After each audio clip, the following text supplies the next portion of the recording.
सर्वांना नमस्कार. मी डॉक्टर सागर गुप्ता. मी फिजिशियन आहे.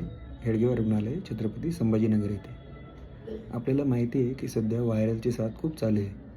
म्हणजे सर्दी, खोकला, ताप, डोकंदुखी, अंगदुखी म्हणजे व्हायरलसारखी लक्षणं. पहिले 2 ते 3 दिवसात ही लक्षणं सौम्य असतात. पण पुढे म्हणजे जेव्हा 4था-5वा दिवस येतो तेव्हा कदाचित जर आजार आपोआप बरा झाला तर ठीक, नाहीतर मग त्याची लक्षणं वाढतात. जसं प्रचंड खोकला येणे, सारखा खोकला येणे, छातीमधून शिट्टीसारखा आवाज येणे, कधी-कधी पोटाची पण लक्षणं येतात, जसं संडास पातळ होणे, पोट दुखणे. असं असताना आणि सारखा ताप येणे, असं असताना आपल्याला विशेष काळजी घेणे गरजेचं आहे. आपण नक्कीच त्वरित आपल्या डॉक्टरांकडे जावं आणि इलाज सुरू करण्याचा लवकरात लवकर प्रयत्न करावा. तरुण वय असो का वृद्ध वय असो, आपल्याला आरामाची गरज असते. जेवणातल्या बदलांची गरज असते. जेवणातले बदल म्हणजे कुठली? तर साधं आणि सपक जेवण. तिखट अजिबात नको, मसाला अजिबात नको, पाणी भरपूर आणि आराम. त्या व्यतिरिक्त ट्रीटमेंट म्हणजे मेडिसिन्स. त्यापैकी मेडिसिन्समध्ये पहिले 2 ते 3 दिवसात कुठल्याही व्हायरलसारख्या आजारामध्ये जसं नाक गच्च असेल, ब्लॉक असेल आणि बाकीची ही लक्षणं असतील तर अँटिबायोटिकची सहसा गरज नसते.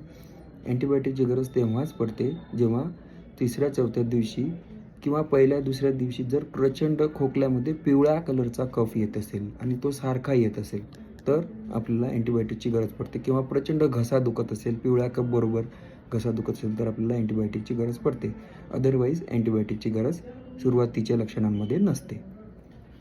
वृद्ध वय जसं डायबिटीज, ब्लड प्रेशर असणारी पेशंट, हृदयाचा आजार, किडनीचा आजार, लिव्हरचा आजार असणारी पेशंट, गर्भावस्था असणारी पेशंट, अशा केसेसमध्ये आपल्याला विशेष काळजी घेऊन डॉक्टरांचा सल्ला घेऊनच पुढे लवकर इलाज चालू करणं. म्हणजे पहिल्या-दुसऱ्या दिवसामध्ये जर लक्षणं असतील तर तेव्हाच आपण डॉक्टरांना दाखवावं आणि इलाजामध्ये काय गरजेचं आहे ते ठरवावं आणि इलाज सुरू करावा. व्हायरल हे सौम्य असतं, मध्यम असतं आणि जास्त तीव्रतेचं असतं.